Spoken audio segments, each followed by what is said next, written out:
Learn about lines and angles. Let us first learn about pairs of angles, complementary angles.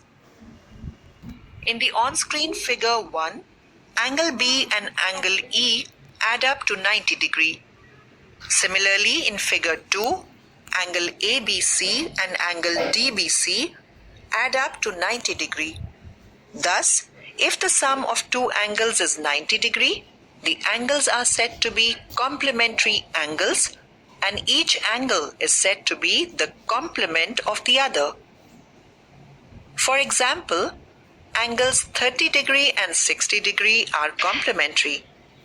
The complement of 40 degree is 90 degree minus 40 degree or 50 degree.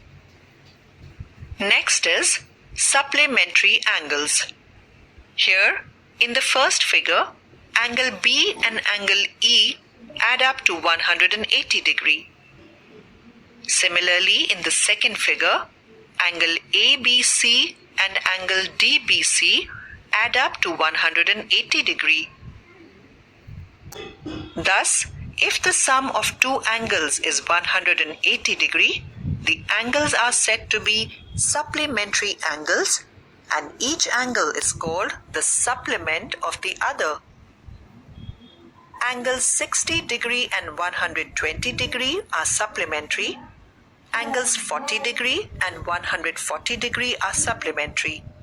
The supplement of 60 degree is 180 degree minus 60 degree or 120 degree. Adjacent angles. Two angles are called adjacent angles if they have a common vertex, they have a common arm, the other arms are on opposite sides of the common arm. In the on-screen figure, angle AOB and angle BOC are adjacent angles as they have a common vertex O and a common arm OB between the other two arms.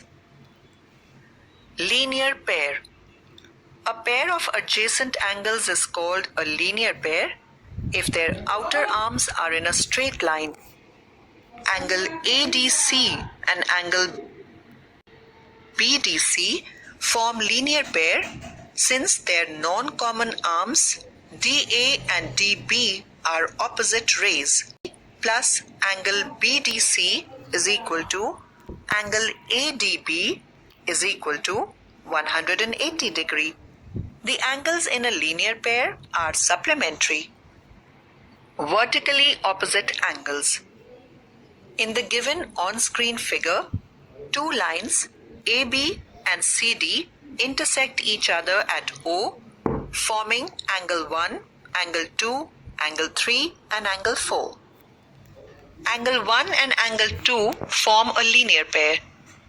Similarly, angle 2 and angle 3 and angle 4 and angle 1 form linear pairs. But angle 1 and angle 3 do not have a common arm and so do not form a linear pair. Two angles formed by two intersecting lines having no common arm are called vertically opposite angles. In this figure, angle 1 and angle 3 is a pair of vertically opposite angles. Similarly, angle 2 and angle 4 form a pair of vertically opposite angles. By measuring them, we can verify that angle 1 is equal to angle 3 and angle 2 is equal to angle 4. Thus, we can say that vertically opposite angles are equal. We can prove this fact as follows. In the figure, angle 1 and angle 4 form a linear pair. Therefore, angle 1 plus angle 4 is equal to 180 degree. Similarly, angle 2 and angle 1 form a linear pair. Angle 2 plus angle 1 is equal to 180 degree. Now, from 1 and 2 we get angle 1 plus angle 4 is equal to angle 2 plus angle 1.